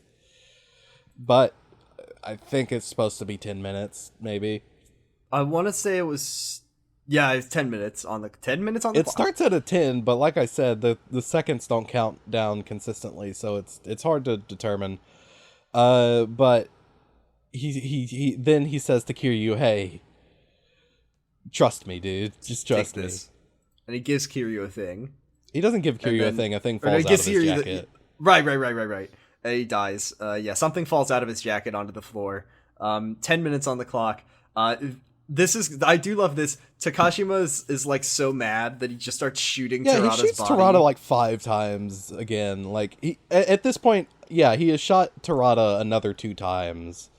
And then when Terada activates the bomb, he just like unloads another 5 bullets. Yeah, he's just like, what the fuck? And then Sayama, while he's just shooting thing. a dead man, pulls out her nightstick and tries to go at him, and he just easily dodges and then takes her hostage. And then Kiryu points, I believe, Terada's gun at him. Kiryu does a dodge roll, and it's Sayama's gun, because Takashima had shot Sayama's gun out of her hand, Red Dead Redemption style, without harming her. Yeah. Kiryu grabs Sayama's gun. Takashima has Sayama as a hostage. Sayama says, Kiryu, just kill me, it's fine. Yeah, just shoot him. You know I'm not going to be Kiryu. You know I'm not going to be in the next game. They don't do that. If I wasn't in Yakuza, I wasn't in the first game, so I don't get to ever show up again. Kiryu's like, no, I can't do that. I love you for some reason. And then Takashima's just like, oh, you fool! You can't make sacrifices. You're not even good. A good Yakuza. And Kiryu's like, I know that. That's the whole point. That's the point of the games. That's the point of the game. He gets shot one more time. Is that bringing the tally up to 5, I think? Yeah, that's up to 5. Is that what we're counting? Yeah, that's the 5th shot. So he's been shot 5 times. Good for you, Kiryu. He's about to kill Sayama. He's like, I'm gonna do it. I'm gonna very slowly pull the trigger. Hope that a large man doesn't get up before I can do it. It sure would be a shame if a large blonde man got up. If the biggest man didn't like me trying to kill his sister that he just found out he has, and sure enough, Ryuji gets up. He starts fucking blasting. Oh, dude, yeah, he just unloads. Yeah, he shoots Takashima just a million times. Takashima starts shooting him a million times. Ryuji gets shot like twice in the same spots that Kiryu did. They're twinsies. Yeah. And then Takashima's just like, oh, I can't believe it. I can't believe all this planning. I'm so I can't believe dumb. I got killed by a dumb guy. Damn it. Dumb blonde guy, a giant, huge man. Oh, I'm so dumb. And then Ryuji just shoots him right in the brain, and he fucking dies. And he does say a good line here, which is like, you're too clever for your own good. I think a real man should be a little bit stupid. And that should be on the box of on the box of every single game 1 through 7 and 0. It's just be Yakuza. A real man should be a little stupid. Yeah. me looking at Kiryu. There he is. A real man should be a little stupid. Mm-hmm. Oh, hey there, Majima. How are you doing? Yeah, you're a little stupid too. Thanks. Yeah, they're a little stupid. We haven't even met some of the other protagonists, but boy, are they all a little stupid. Ichiban? No, that guy's a little stupid. Oh, that man's really stupid. That really is the central theme of the entire series that Ryuji just said. Well, yeah, I mean, not to get too into it, but as an exploration of masculinity, it is like a man should be nice, like kind, like that is, not that is not the measure of a man. Is like how cruel they can be, but how kind they can be. But also, like, being kind in that way does kind of require you to be like naive and a little stupid. It's more like reflecting their like willingness to self-sacrifice and take hilarious risks. It's not that they have to be, but it's like it is a reflection of like their own. Yeah. So then Kiryu and Ryuji get back in the cage match elevator. They have just resigned themselves to death. They are like, well, we've been shot twice, and we haven't had a proper final boss fight yet, so let's do that. Yeah, I had a sword last time. It didn't count. That didn't count. Sayama's like, the bomb is happening. Yeah, hey, like, we're gonna there's die. 5 minutes left on this counter, I think. I'm not sure. Can we, like, go? Yeah, Kiryu says, go live your life. And at no point does he ever think about the small child that he has to take care of, the one that lives with him, that he's her dad. But okay, thanks, Kiryu. I wish you luck. You should be thinking. Remember the last game with Date. Remember Remember the last game? Remember the last game when you said I have nothing to live for, and then Haruka is like the thing that keeps you holding on after you lost everyone? What about Haruka Kiryu? Whatever. I mean, yeah. I mean, like we said, Kiryu's got kind of a death wish in this game. Yeah, he really does. Yeah. Ryuji's just like, oh boy, come on, look at us. We're so full of holes. We're so full of fucking die holes. any minute We're gonna now. die. So let's just have one fight to prove whoever's the strongest before the bomb kills us both, or we die of blood loss. I mean, it's like the end of Metal Gear Solid 4. You know, like they don't really have any. All the plans anything. have been undone. Everything's gone to shit. It's just two guys just beating the shit out of each other because they want to. Just two guys beating each other to a pulp because they're mad. And boy, did they beat each other to a pulp. Oh man, do they? Yeah, I do kind of like this moment between Ryuji and Sayama. I do want to point it out. Yeah, where like they have closed the door on the elevator that they previously did the other fight in, and they're in the cage with the bomb. And they Sayama's like crying. She doesn't want to let both of these guys. He's like, I just found out I had a brother. And also I think I have a crush on this guy. Like I want to date him or something. I don't know. I kissed him. It was weird. But I would like to at least have the chance to explore that further. And they're just like, sorry, we're in Death Wish prison. Yeah, sorry. We're gonna die and Ryuji says like, hey, I just found out I have a sister. Like this is kind of a once in a lifetime request. Can you just like let me have this? Like just let me do this. I need this, Sayama. I gotta fight the big boy. How am I supposed to know? Like it. It is kind of like an actual sweet moment where he's like, hey, I do like it. Like as like brother to sister. Like I know we don't really have this relationship, but could you like? Yeah.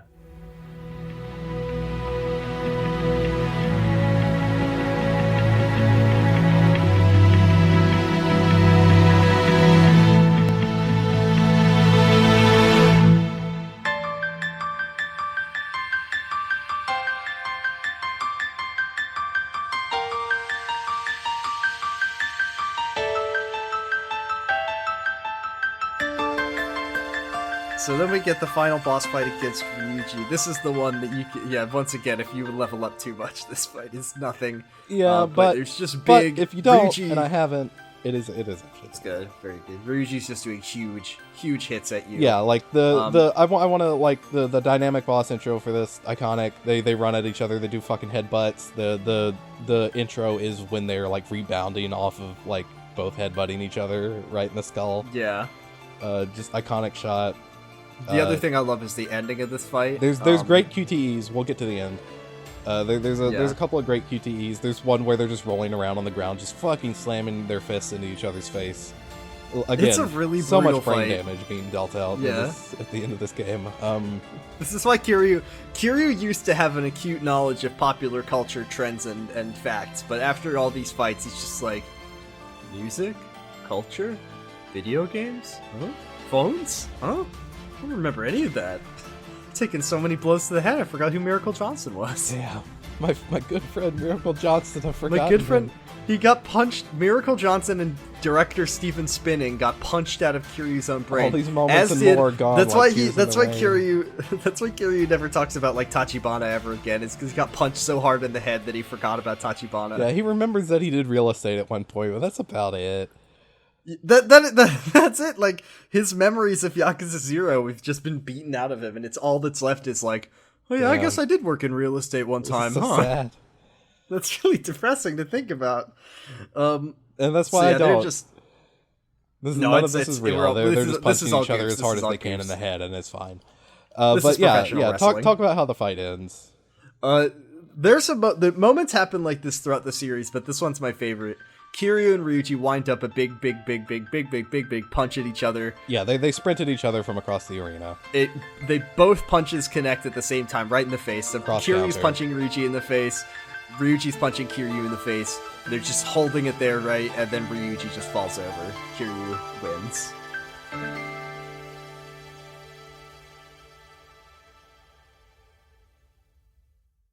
This is a QTE, though. I want to point out, and if you fail it, yeah, no, this is a QTE. It's a QTE in the original game as well. And if you fail it, you die. You lose. lose? Yeah, you're the one that collapses at the end of it.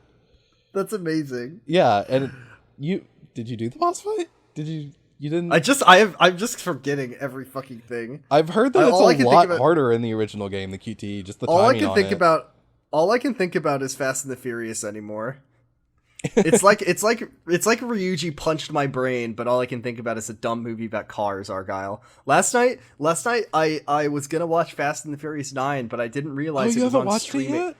No, Damn. listen. Listen. This is what I was trying to tell you. This is why I can't fucking think about anything anymore. Is that I was like, okay, time to watch the last movie. Let me get it open on HBO Max, because I'm pretty sure that's where you can watch it on streaming. And it's not on streaming, so I had to drag my fucking wretched bones to a movie theater for the first time in 2 fucking years. I've not been inside a movie theater You since can only August watch it of in 2019. theaters? Yes, so I had to go at 10 o'clock at night, and the movie is 2.5 hours long.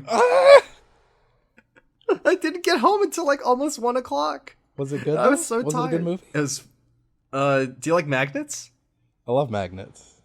Then you'd love this movie. It's a Hell very yeah, dude. It's basically a movie about magnets. Fuck yeah, dude. How do you feel about Jonathan Cena?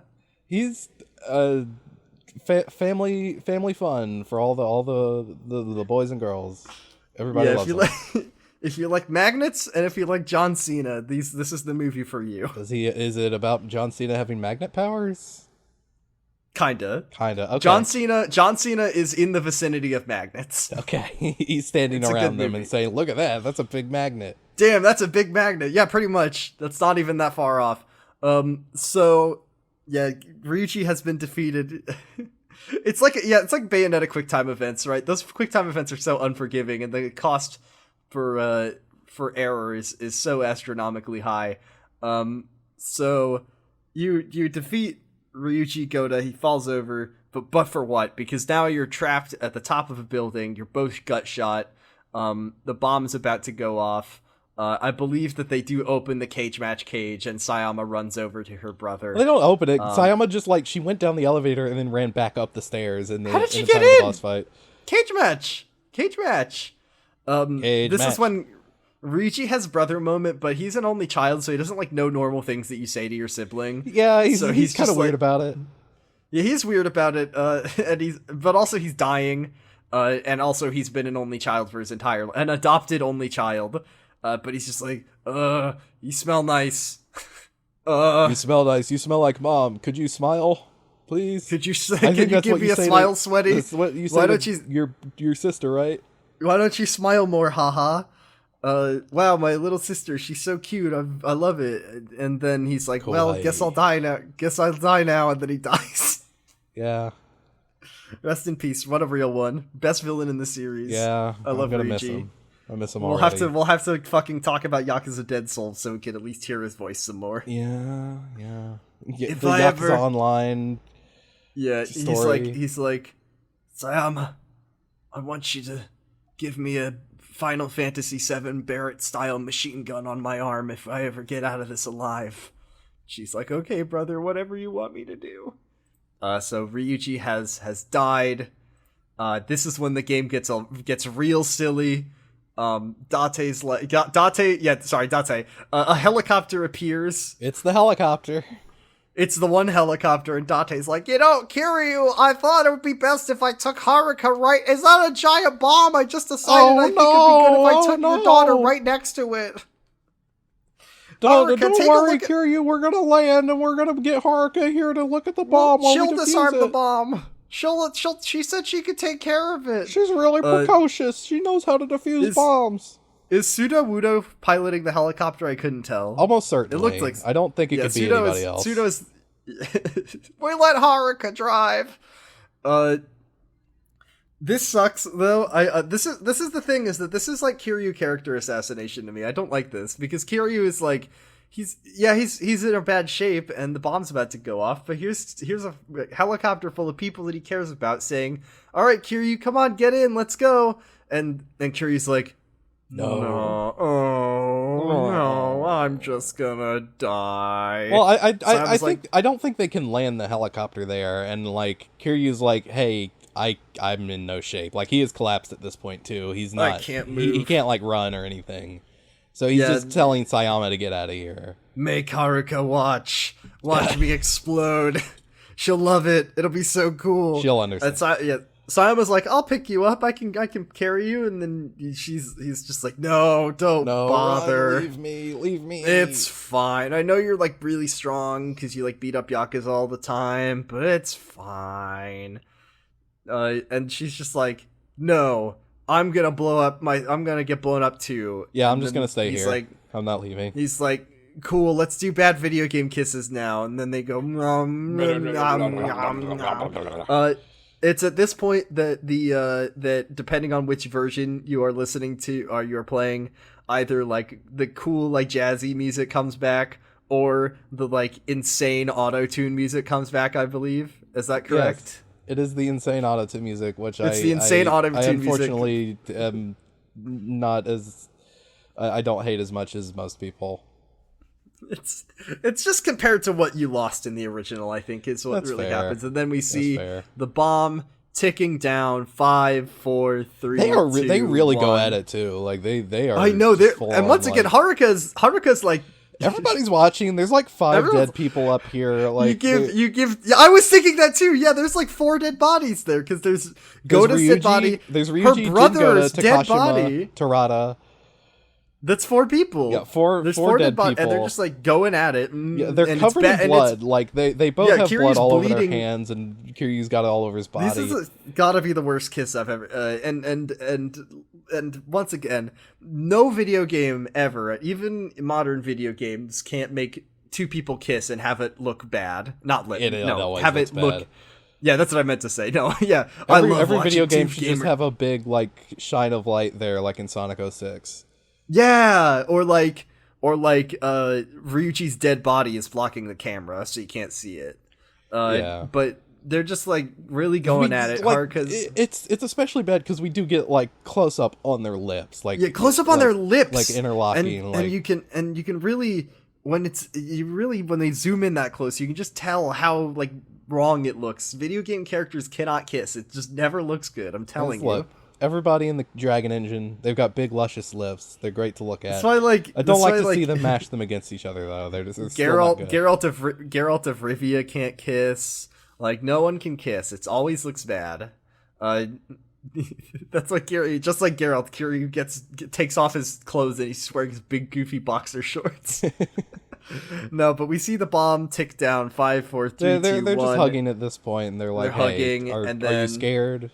Yeah, she's like, yeah, pretty much. But I've never felt so warm. Because like, that's because I'm bleeding all over you. Yeah, it's kind of weird how you're so warm, even though you're like dead, basically. It's all the blood, and then and they're like, when this bomb goes off, it's gonna seemingly destroy the entire city. Are we okay with that? And Kiryu's like, I guess so. I guess that's fine. I think Haruka will. They're literally I think Haruka will understand that we chose to stay here and die with the Haruka bomb. will not understand Kiryu. I think Haruka will be pretty pissed, honestly. Haruka has stated multiple times that she will not understand and to not die. But okay, Kiryu, if you want to do this, so the timer ticks down 5, 4, 3, 2, 1, and then it cuts to the credits. I was very mad when I first played this game. You know for a fact, watching this that they're gonna show you there's gonna be a post-credit sequence. Yeah. But like, come on. What is your credits music, Argyle? It's silent at first. I don't look. I know what it is for you, so shut up. It is silent at first, and then it plays the auto-tune music again. It plays the auto-tune music, sound of your breath. Yeah. For you, yeah, just say what it is. I know what it is. It's a haunting rendition of the hit song Silent Night. Mm-hmm.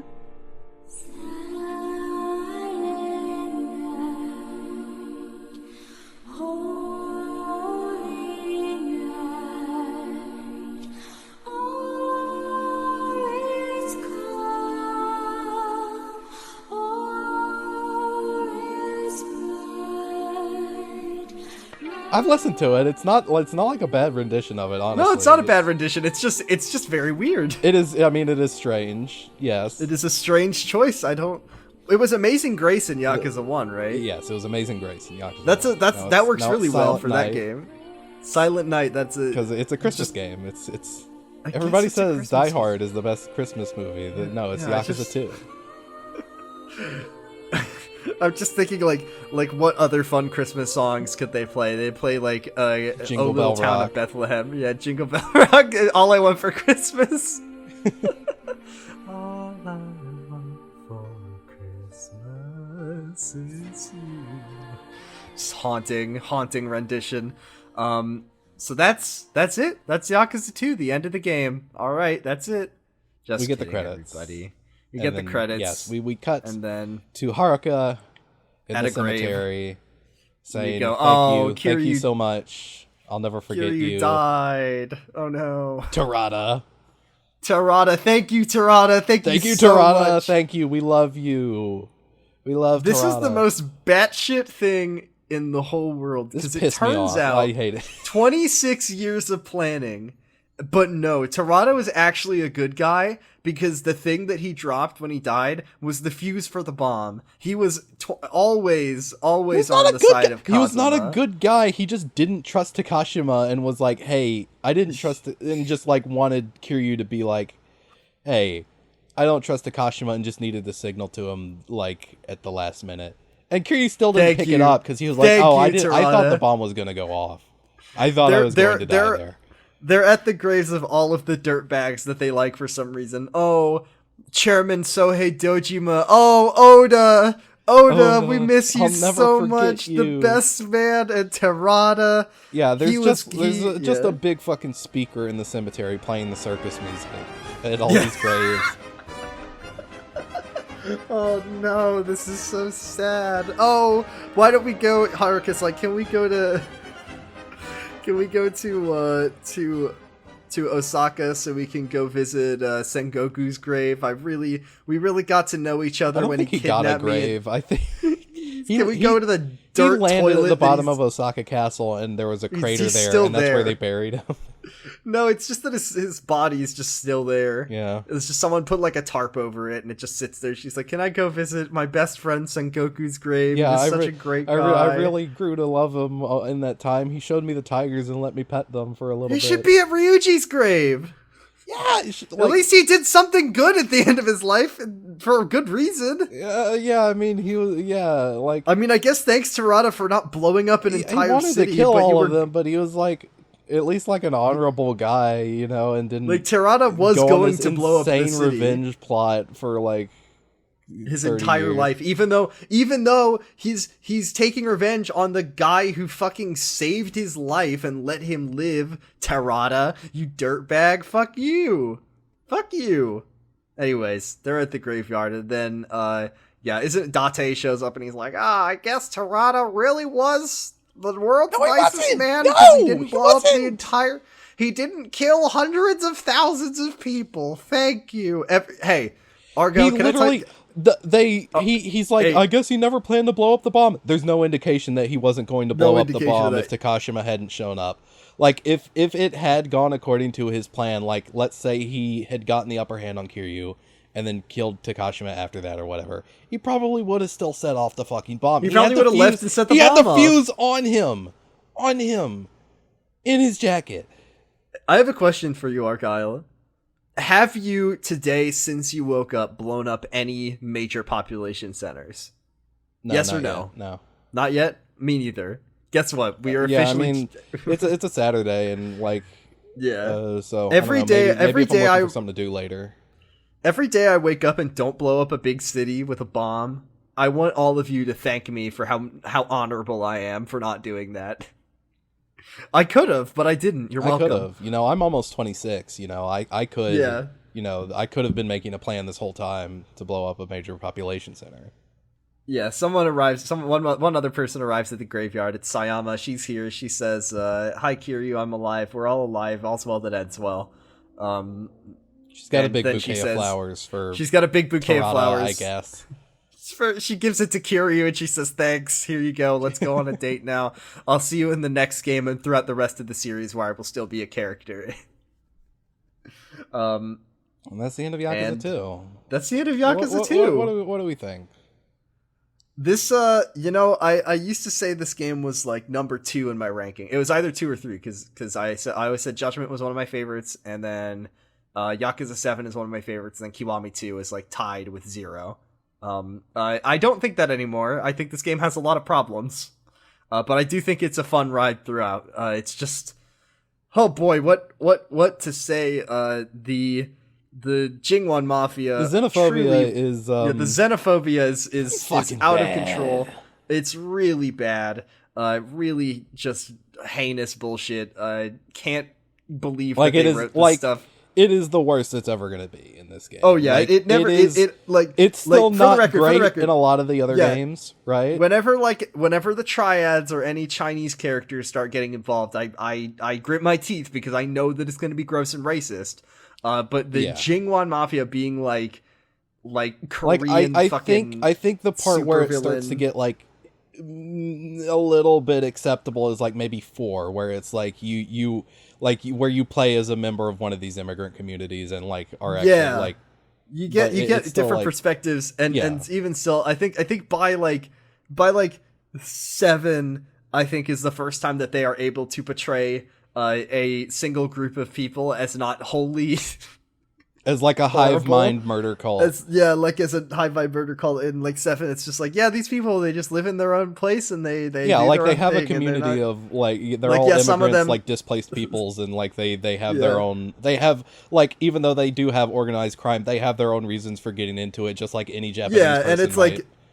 like oh, there's bad people in this community, but hey, I mean, think about all the evil people in the Yakuza. I mean, the fucking things that the Yakuza do in Yakuza 7 are truly horrific. Yeah. So I mean, I guess Yakuza 7's is just most of the organized crime is probably bad. But this one is just wild. The contrast between the Jingwan and the Yakuza is particularly really gross. Like as bad as the Omi Alliance and the Fucking Sohei Alliance. Dojima. Sohei I Dojima, know. like the biggest piece The of shit. worst guy. Like huge piece of He's shit. the Like good guy died, and compared everybody to- was like, "Well, he's dead." And reminder, I don't really care. to our listeners that the inciting action of this is that the Tojo clan fucking just like they went in and killed every single one of them. Like and to me the raid, I mean, we're supposed to see that the raid was bad. Like, there's no doubt about that. I mean, you see a woman is about to like jump to her death in a flaming building. Like, the raid was really bad. And then in response, the evil Jingwan Mafia are like gonna fucking kill everyone in the city as a response. It's really bad. Yeah, I really don't like it. It's like, if you want to do it like, oh, the Jingwan have a revenge plot, they want to destroy the Tojo clan, maybe. Like, I think that's fine. Yeah, I think Destroying there's a all of version of the story Kamurocho that- is like, that's just like, And it's all of the things like they're not human, they're animals. That's yeah, just like really bad. they're killing this guy who was a baby at the time. Like, they're just going out of their way Yeah, to just fucking murder people. Like, they just walk in and just kill a bunch of innocent people, and then they kill the old shogi man. Like, it's just really bad.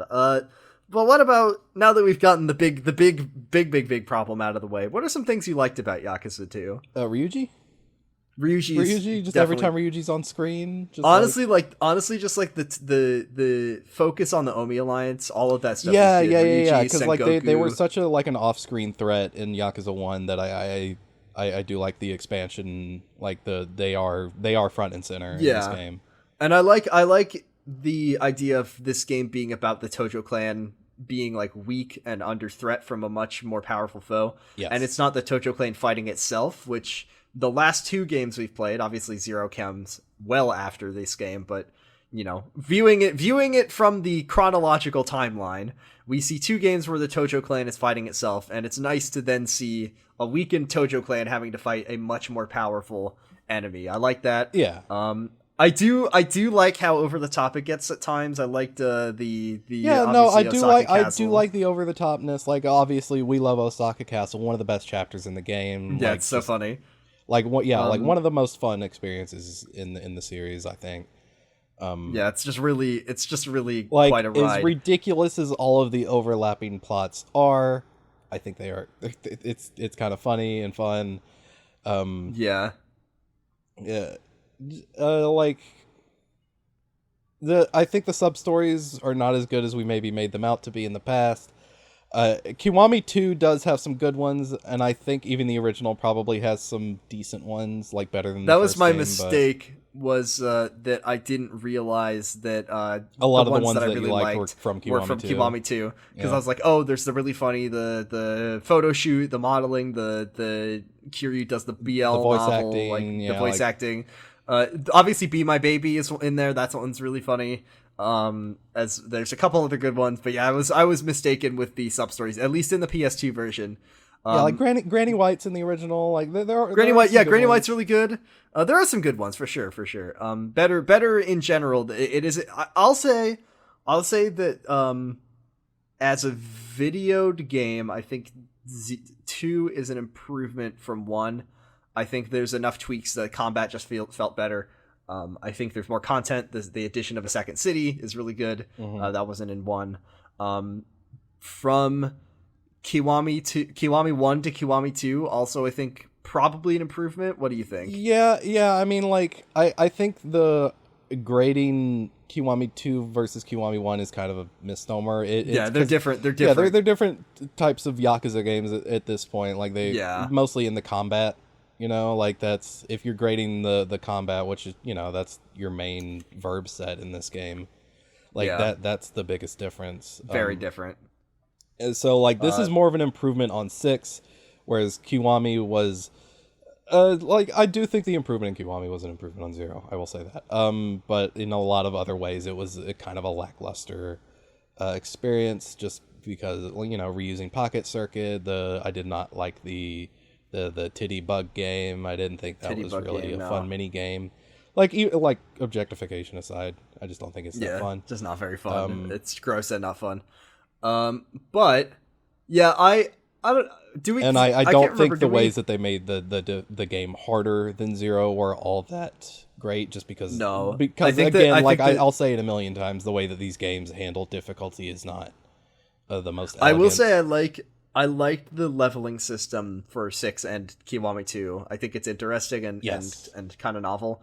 And I think that is not something they have gone back to. Judgment and 7 do not. Use well, this. 7 has a different sort of leveling way. system. It has like 3 different leveling systems, and one of them is kind of similar to this. Kind of does something similar. Kind of almost like Persona Social Links. Yeah, or not Persona. The stats in Persona is kind of how I describe it. Which is that's kind of what this is, but different and more like a currency that you exchange for your points. But yeah, I think Yakuza 2 a complicated entry in the series. I think it's an improvement over 1 as a game.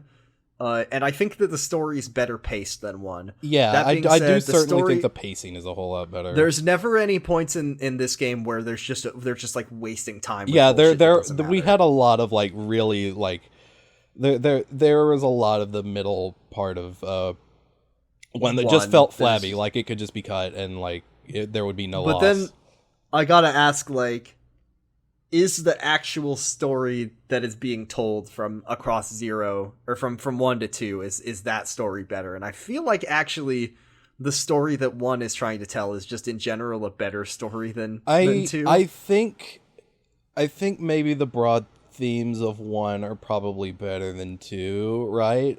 I don't know if it's told as well, right? No, it is a story that is written and paced more poorly, but I do think it's a better story than the one this is trying to tell, because this one just gets very lost in the weeds of weird xenophobic these years-long grudges, all the different plots intertwining, like all these different things.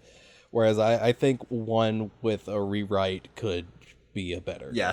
That's why I really sincerely wish that they had like given the original Yakuza just a full like a Yakuza 1 remake. I understand why they didn't, right? No, for sure. But I think that is such an important entry in the series that I think it could just use a second pass. I think that they've gotten better at writing, and they've definitely gotten better at making games.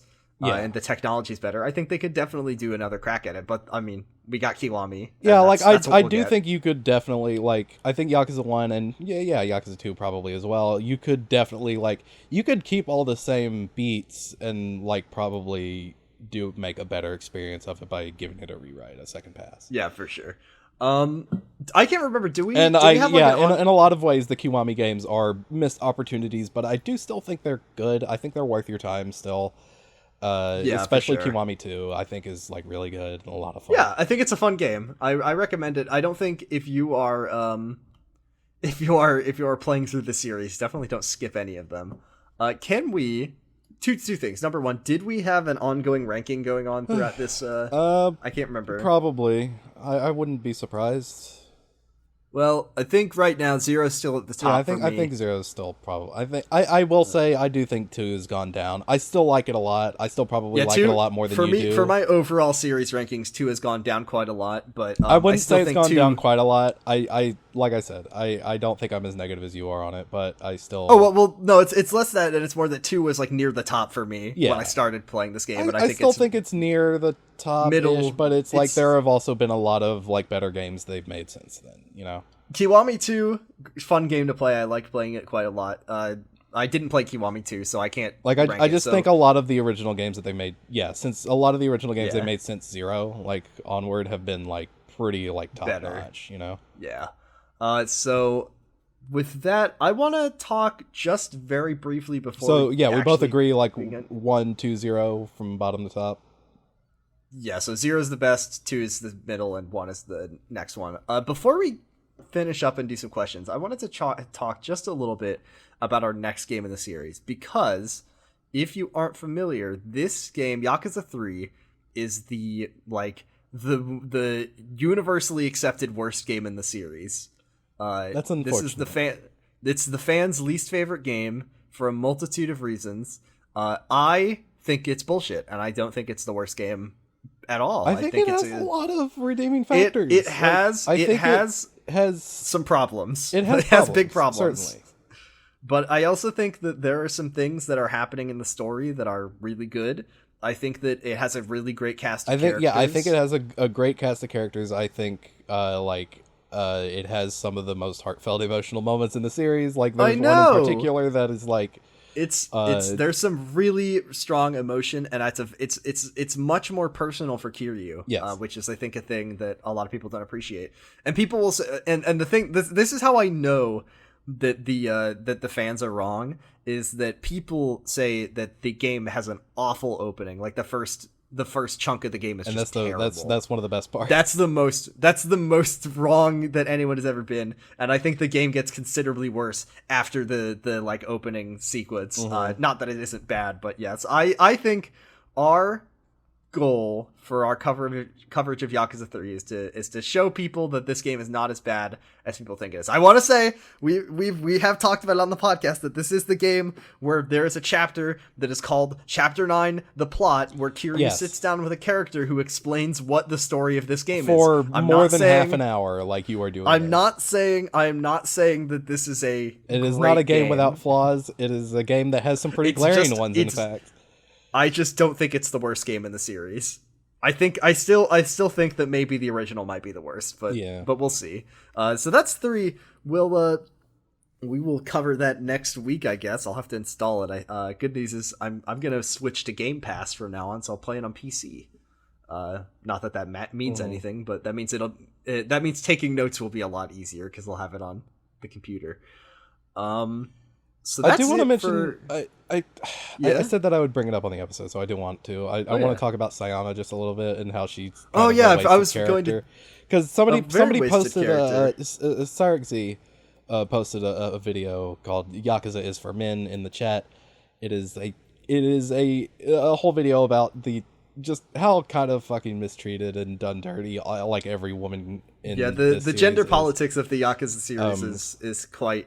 Dire and while it has gotten better, it is another thing that we do need to talk about. That is kind of an issue, and in this, it is especially in this game with Sayama, where women are just kind of not treated with the same level of respect as men, where they are kind of. at best, where like with the hostess characters, it's like they're human, you know, you have like good conversations with them and they are treated with some sort of respect, but that is still like as an object of desire. But whereas the women in the main plot are just almost tools a lot of the time to give Kiryu motivation, or just like don't have any agency. Whereas in like Sayama is one of the, she is shown to have agency in her opening, and yeah, for it's a frustrating while because like, we see she is when like, we meet Sayama, she is someone like, who has like, you know, is like a strong person and is like almost on Kiryu's level with being like this force, like this. Yeah, she's the Yakuza huntress. Yeah, she's the Yakuza huntress, and then just kind of gets sidelined whenever like it frustrates me especially Kiryu. a lot because we know that she's capable. Like obviously, and I'm not saying we're not Game of Thrones here. It's not like a woman's only value is whether or not she can kill people just as good as the men can, right? That's not what we're trying to say. Yeah. But in a story that has this character who's like, she is a cop, she is tough, she's trained, is like experienced. She is specifically shown to be capable in like she like, even can gets hold to her fight. Own Like in a fight. You fight we see with her fight. You do it. You with have her, heat right? actions with her, and then she just like in every cutscene, she gets just like thrown aside by everyone, just even by like 2-bit thugs who just like. And it makes Kiryu look worse too, I think, because Kiryu, like, you know, we joke a lot about like, oh, Kiryu, he's very like, he has a very traditional mindset, right? I mean, not like I want to see Kiryu ever beat up a woman on screen. That would not be good. Obviously but, like, not. Kiryu sees this person who is, you know, can hold her own, and it's just like, no, you stay out of it. You stay here with Haruka. You do not get to make decisions. Like, no, yeah, it's frustrating that like her agency just gets stripped away from her, and she just like has all this like, she just seems stupid in the finale. Like she's just really acting in a way that no like her role as a character gets reduced to basically like who her family is, right? Like in that one in a chapter, way that is like Ryuji is kind of acting rational about the family thing, whereas she is just like completely fucking she's out just of like, her you're my mind. brother, you're my dad, Kawara, you're my dad and I love you, and Ryuji, you're my brother and I love you. It's just like, what? Like, this is not who this character was. And the really sad thing that I think is the most damning for the series is that we very rarely, if ever, get another character like Sayama. I mean, what I'll say no, we get like and this is, we'll get into more of that video essay. I think that video essay is really good. You watched it too, I assume? I haven't seen it, no. It is good, and it also it points out a lot of the other female characters that are later in the series, so we'll get to that.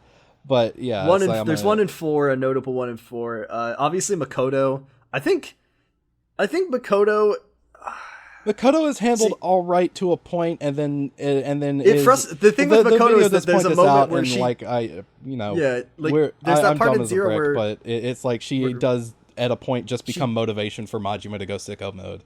Well, what I was gonna say is that what's really frustrating is that there's a part where Makoto does basically take charge of the situation, right? She says, I'm not just gonna sit around and let people get away with the horrible wrongs they've done me, right? She goes to the I almost said the Millennium Tower. That's not where that happens. The building didn't exist yet. But she goes to meet with the Dojima like brass, right? And says, like, here's the thing, I'm gonna do this. You know, it's this big moment of courage, and then the game responds by basically killing her. Not killing her, but, you know, wiping her out of commission for the rest of the game to be like the fuel for Majima's the video argues that this is like a really irrational thing that nobody would do, and I don't know if I completely agree with that. Like, I think that is, I think that Makoto is probably one of the better female characters in the series until she gets like shot a bunch, because I think, you know, once again, characters do not have to be strong physically to be good or like worthwhile characters. Yeah, right? Makoto is a good example of that. She is not. She is like, that's what I like, a character who is facing a horrible situation with bravery, or with their own kind of bravery, is just as good, right? And that's not anything that has to do with, you know, with like what gender you are. But like, I think about like, oh, I really like Sansa in, not the TV show, but the books, because like that is a 12-year-old child who is in like the most fucked up situation in the world that has to basically find her own ways to get through it using the abilities that she has. Makoto is like a person who is you know, a blind woman. A blind woman who's being hunted by bloodthirsty Yakuza. It's like, what do you expect her to do about that? Well, she handles the situation in the way she can. She doesn't have much agency for the first chunk of the story, and then she basically takes charge and then gets shot. So, I don't know. The series is not that great at writing. And I will also say, this is a problem that is not, it's not fixed by the current games, I don't think. Yeah. The current games still have pretty bad gender politics. There are some baby steps in the right direction, but they are baby steps. Baby steps. I think that the series politics on both on like people of other nationalities has improved, but not on women that much. Little bit better. At least they let the women participate in the later games. In the later game, the most current game. Yeah, it's like we'll get to Psycho. I like Psycho a lot, and Psycho's good. So there are some problems with the way that she's handled as a character. Yeah. But definitely an improvement in that she gets to be an active member of the story. She gets to do things, which is good. So yeah, that's Anyways, the thing about Sayama. We're not going to be talking about Sayama anymore because she's... No, unfortunately, Sayama does not appear in any other game. We'll be talking about the end of Sayama next week. Yeah, but don't get your hopes up on Sayama ever coming back, because this is the end of Sayama as a character. Yeah. Really frustrating. But that's it. I'm moving forward, going towards even if you don't like the romance plot, I do still like Sayama, I like that's the thing. I was playing this game, I didn't like when I first played it, my frustrations for Sayama were more just like, I don't feel like Kiryu needs a love interest in this game. It just didn't feel right. I think that's a fair criticism to have. But and I think I targeted my frustrations more at Sayama, and also like I don't like, we don't really like police officers. And that's generally kind of a damning I'm thing at a point where it's like, it's a fictional cop. I just have it's a fictional property, but like whatever. I don't think as long as it's not real... like it's not like Brooklyn Nine-Nine, like actively like propaganda sort of shit. Yeah, I don't think that. But Sayama is just like, she's pretty interesting, and just completely wasted by this game to be made into a love interest for Kiryu. A love interest that doesn't go anywhere either. Doesn't go anywhere. Really, she doesn't come back in later games. She's not. She is like. It would be. She is a competent character who can handle her own and would be like probably more interesting than fucking Date to have in the plots. But Date gets to come back and she gets put on the truck and has to like leave. If Sayama stuck around and was like Kiryu's long-term love interest, it'd be really weird, but like at least she'd be able to like be there, do things sometimes. I mean, if Sayama stuck around, there's no way she'd ever do any sort of fighting ever again. Probably not. I think at the point where she became a love interest, they said, well, she can't. Yeah, do it just really anymore. Feels like she got thrown in the trash by the writers of this game. So that's our conclusion on Sayama. Wasted character, wasted potential, unfair treatment by the game itself. Don't like it. Oh, though I will say, another cool female character who never gets brought back, Yayoi Dojima, incredibly cool character, and a character you never see her again after that part where she's like, wouldn't it be good if Daigo became chairman? Okay, bye. Yeah, once Daigo becomes chairman, his mom never appears. Yeah, again. like we don't see her in this chapter. We don't even see Daigo in this chapter. Like it's very strange.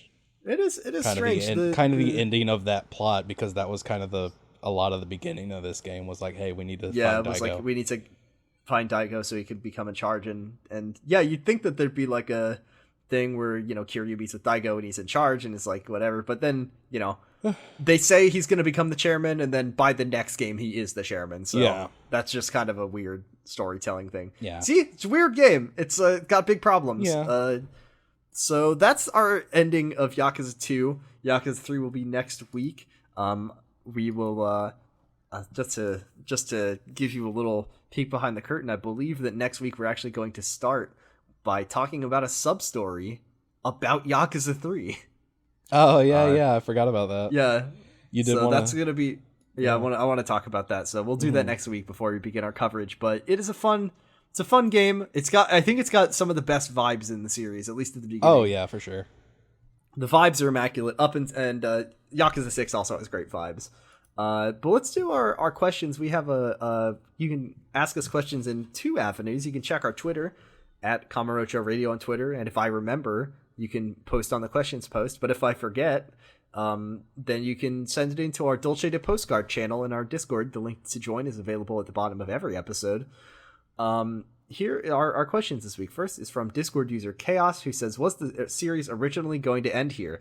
If it did, would the series be as popular? The series didn't become popular, super popular until Zero, I don't think, so. No, I mean, I mean, yeah, obviously in the West. I don't know about in Japan how popular it was. Oh, that's true.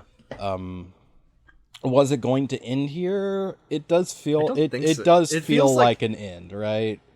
It feels like, okay, Daigo's the new chairman. Yeah, it does kind of. So Kiryu's got a love interest now. He's got another reason to live aside from the daughter that he swore to take care of. Terada is the greatest man who ever lived. Great man theory. Kiryu has beaten the other dragon. Like it does feel, it does have a sense of finality. Godo but I got mean, to so eat did the first game. meal before So, he died. That's true. So I don't know. It always kind of feels like, I think it's more that like they probably don't write these with sequel hooks, right? No, I think that's a good way to go though. At least not until it's not fucking like where every movie nowadays has to be like, oh, what the sequel? What's next? Ooh, next one. I think the only game that really leaves itself open to a sequel is maybe Yakuza Like a Dragon. Not even though. That game resolves really well. Yeah. It just leaves the characters in a state where they could have more adventures. Yeah, no, every they all end pretty open-ended, but they never are like, ooh, here's the next plot beat. Like the plots are all resolved at the end of every one of them, and they all feel, pretty finality. Like the series could end at any point, and I think it would be fine. It would be fine. Yeah. Here's one from friend of the show and Discord user Sophie Estrogen Liker, who says, what other presumed dead characters do you want to show up in the final cutscene to drop a huge revelation? For Yakuza, I can't say. There's so many. I can't say for Yakuza. There's so many, and I don't want to say any because they very well could be spoilers. I won't say who, maybe they are still alive. Who knows? There's plenty of. It's not the last time that a dead person will come back to life. That's all I'll say. If it's not a spoiler now, it might be in the future. Who the fuck knows at this point? What's going to happen in the next game? To further share the DNA of the beautiful and wonderful Fast Spoilers and for Furious, Lost Judgment. series. Shimano comes back, and he's a good guy comes now. Back. In Fast and the Furious, I don't think death exists in that franchise. I think that all dead characters can and will come back to life at some point. So once again, lots of similarities between Fast and Furious and Yakuza. They're basically the same story, except one has cars in them. But I don't know. What about are we talking any media property? Is that what we're saying? To drop a huge revelation in the final cutscene? I mean, here's what I want. Okay? Characters that we know will never come back are characters from Yakuza 0, right? Mm-hmm. Those are off the table forever. I mean, are they though? Kuze is still alive. Shibusawa is probably forever. Still alive. Owano's dead. But Kiryu, it's me, Oda. I'm back, and I'm here to tell you. I'm fucking 80 years old, and I'm here to beat your ass. I know it's probably because of the fact that Kuze and Shibusawa are played by real actors is why that they won't ever get brought back. But God, it'd be so funny if there was a sub story where you just meet old Kuze, ancient 90-year-old Kuze who's been released from prison in 2022 or whatever the next game comes out. Get my revenge. He doesn't want his revenge. He's just doesn't. Yeah, he was just well, Kiryu kicked the shit out of me, and that's all I can do. And he looks like I've heard a lot about what you've done in the last. He just gets really into gardening. No, I think. I mean, let's be real. if they ever brought Nishiki back, like if Nishiki showed up at the end of the game and he was like fucking cyborg Nishiki, they rebuilt him, and he drops a huge revelation. I don't know, Kiryu is Kazuma's real son. There you go. That's like what's gonna happen in Yakuza like 9. Mm-hmm. And then last question. I'm Nishiki from the past. I came here in a time machine to tell you. Oh shit! You just opened up the worst thing that has ever happened to me, Argyle, which is, and I'm so sorry to bring this to our podcast. This is not the kind of podcast we do, but Nishiki is a character who has two forms, right? There's sweet young good Nishiki from Yakuza 0, and then there's slicked back evil Nishiki from Yakuza 1. Mm-hmm. I have a question, Argyle. What if they dated? No. What if they dated each other? No. What if Don't bring one evil cest into our Nishiki- fucking podcast. I never said anything about that. I never said anything about that. I say anything about that character? Piece of shit. No, don't. That's not what I said. All I said. You're trying to trick me. You're trying to lie to me. You're lying to me. All I said was, what if the two Nishikis dated each other? And that's not my fault. Who else are they gonna ship him with? They can't ship him with Kiryu. They're like brothers. Why do they have to be shipped? Why do they have to be shipped with anyone? Because he's an evil. Because Raina, the people, the fans, no. Nishiki isn't. Bold of you to assume that Nishiki is straight. Yeah, so that's my great idea. I'm gonna start a bunch of ask blogs where two Nishikis are kissing each other, and that's gonna be my contribution to the online.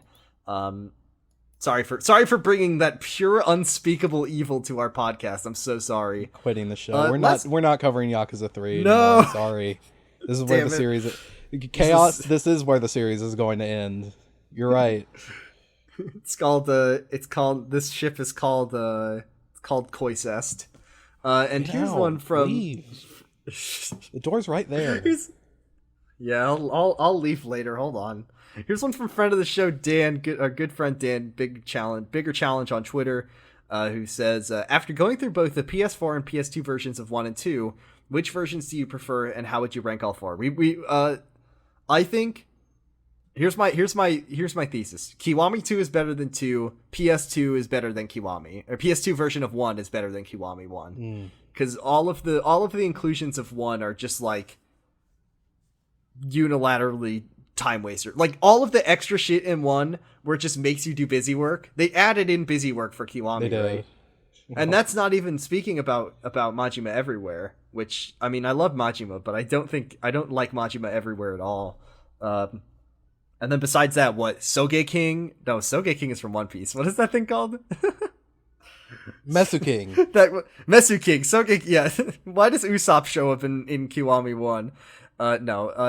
Yeah, the Mesu King, that sucked, and it's just a lot of nonsense. Just a lot of nonsense. A lot of like pointless time wasters. No new sub story. Like Kiwami 2 adds some good ass sub stories, right? Like some funny good sub stories that get added in. They didn't do that for Kiwami. All the new sub stories were just like Majima Everywhere, which was and then there was like the Pocket Circuit, I guess, is kind of like conceptually cute. All the kids grew up, but then you had to play more Pocket Circuit, which sucks. What do you think, Argyle? I don't know. I haven't played the PS2 You haven't played the PS2 versions. You're right. This is a question for me. Yeah, that's my opinion. Kiwami 2 is better than 2. Yakuza PS1, PS2 is better than Yakuza Kiwami. That's my thoughts. And 2 is unilaterally better than 1. So like, and 2 is better than 1. So it goes Kiwami 1, 2, Kiwami 2. Bottom to top. I don't know why I keep doing them like worst to best. I don't know. It's really confusing me when you keep doing that. That's it. That's it for the show. Next week, Yakuza 3 will start. No, I guess we're done forever because you're kicking me off for saying something. Yeah, I'm gonna find a new co-host. Just do it solo. It'd be a one-person podcast. I could not do that. No, that's the idea of doing that is so bad. I don't know how, like, fucking Mike Duncan does it when he does Revolutions. Hey, You can find all of our episodes at yakuzapod.com. We're on Twitter at Kamarocho Radio. You can find me on Twitter at BradipusRex, and you can listen to my 2 other shows. I do Slappers Only, a video game music showdown podcast, and I do Kyle XY, a show about Kyle XY with my brother. That's fun. Argyle, where can we find you? You can find me on Twitter at Argyle_funk. You can also listen to a couple other little shows I'm on. One of them being Pod of Greed, that is POD of Greed. It is about Yu-Gi-Oh! GX. The plot is starting to go places in season 2, and it seems pretty good. Yay! I am also on WoW Cool Robot, the current season of it, which is about G Gundam. G Gundam's a good Nice. show. Don't listen to the haters. Kiryu, G Gundam, Haruka.